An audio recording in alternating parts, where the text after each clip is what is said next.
Well, thank you. We're honored to be here with you to welcome you to the great state of Utah. We hope you have an enjoyable time here and productive one and be able to learn and dialogue with each other and go back in your respective responsibilities and be better for having visited the great state of Utah. I certainly want to recognize Stan Swim and his introduction. The Swim family's been longtime friends of ours and we appreciate their support. Recognize Janice Shaw Krause, who's the Executive Director of the World Congress of Families, and Alan Carson, who's the co-founder of the World Congress of Families and president of the Howard Center. I know my good friend Nick Vujicic is going to be speaking to us tonight. I'm looking forward to hearing Nick speak. Again, a great friend.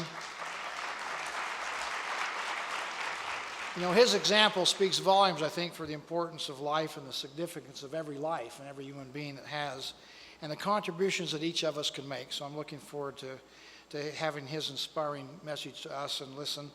And of course, I'm honored to be here with the First Lady of my life, which is the First Lady of Utah, Jeanette.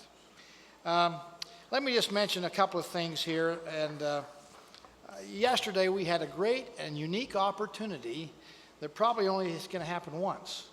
And that is we welcomed to Utah the 3 millionth person in our very fast-growing state. And we did it by going to one of our local hospitals and going to what we call the happiest place in the world. That's the maternity ward. And we're able to meet with parents that are welcoming these new young babies into their lives and looking with hope and optimism about the future of their lives. And certainly for us, we look to the future of Utah. Utah is not only known for having the greatest snow on earth, our national parks, our beautiful landscapes, and the Mormon Tabernacle Choir, but we're known for being a great state for families. And so as we welcome these new babies, we recognize the hope and aspirations of many families as they look forward to the opportunity to, in fact, raise a family here in the great state of Utah.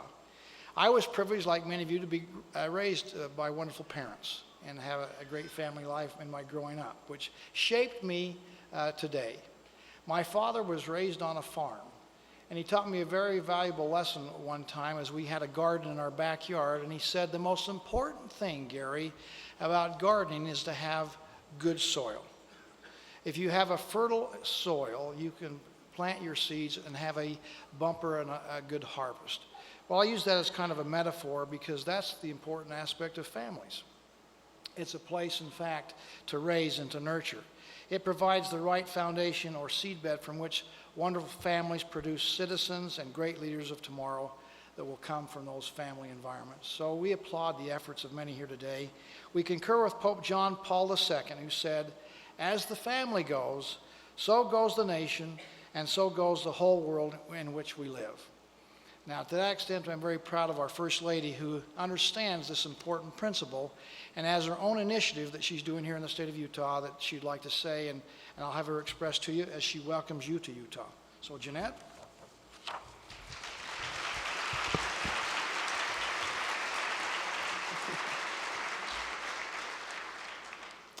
Thank you. I'm glad to be here this evening. I can tell you, when Gary and I were raising our 6 children a few years ago, we had the luxury of having them grow up in a different world than we see today. Life just seemed to be easier then, and the challenges our children faced seemed smaller and less significant. But we, unfortunately, live in a different world today. Our young people have more challenges than even a generation ago. We see our children's surroundings changing at an alarming rate, and not all in a positive way. With producers pushing the limits on what is acceptable on TV and in the movies, internet accessibility to inappropriate sites, and social media and society getting further and further away from the values we deem important, it is difficult for these young minds to turn it off and tune it out.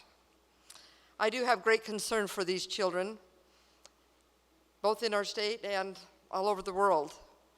It's because of this that I started my initiative, which is called Uplift Families. Uplift Families' purpose is to provide resources and instruction to parents to help them to feel more confident in their parenting skills. And we achieve this in 3 different ways. Number one is that we have a we have a web website that is called upliftfamilies.org. And on this website, we have numerous resources for the parents to access, as well as different parenting specialists that write articles for us. Second is we have a yearly conference with speakers that speak on a variety of different topics. And we also have a YouTube channel that we put these different speeches given by our speakers at our conferences so that people that couldn't attend the conference can access those, as well as just other people around the world, because they're very informative on different parenting issues. I believe strongly that by getting the message out to parents as to the critical nature of their positive involvement with their children, we can help turn the tide of juvenile problems that we see as a growing threat to our society. The home is the children's first school, and as such, parents have a great responsibility to teach their children the important things they'll need to know so that when they grow up, they can become productive members of society. I remember not long ago there was a storm that went through Utah, a big wind, very strong winds. I remember watching some of these trees, some of these smaller trees, and they were just bending. They looked like they were going to break right in half. But they stood firm. At the same time, I saw a pine tree that started wobbling, and before you knew it, because of its root base was so shallow, it toppled over and fell. And I can remember thinking at the time how important it was to have deep roots for these trees, but not only that, but to have deep roots for our family. I think one of the most valuable things we can do as parents is to give our kids roots, especially when they're young. We need to make sure that they're learning those core values: honesty, obedience, kindness, love, hard work, as well as many other values. These must be taught in our homes and constantly affirmed so that our children, as they get older, these values are really a part of their very being. In Proverbs 22:6, we receive some counsel from King Solomon. Train up a child in the way he should go, and when he is old, he will not depart far from it. When children are rooted in the family, they know who they are and have a sense of belonging.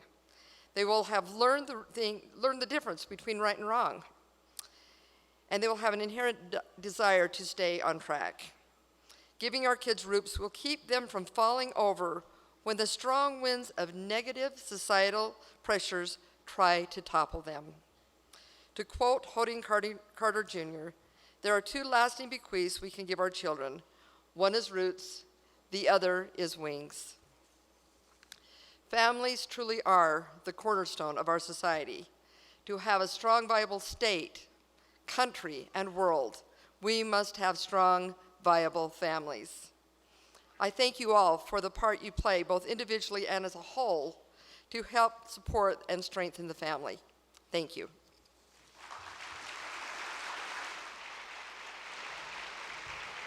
Thank you, Jeanette, and thanks to all of you. We welcome you to the state of Utah. We are a great state with wonderful people and wonderful families of different varieties here in the state. I see the program here, a lot of good instruction, food for thought, things for us to discuss and meditate upon, and then hopefully go out and do better as we lift families throughout not only Utah, throughout America, but throughout the world. Thank you and welcome to Utah.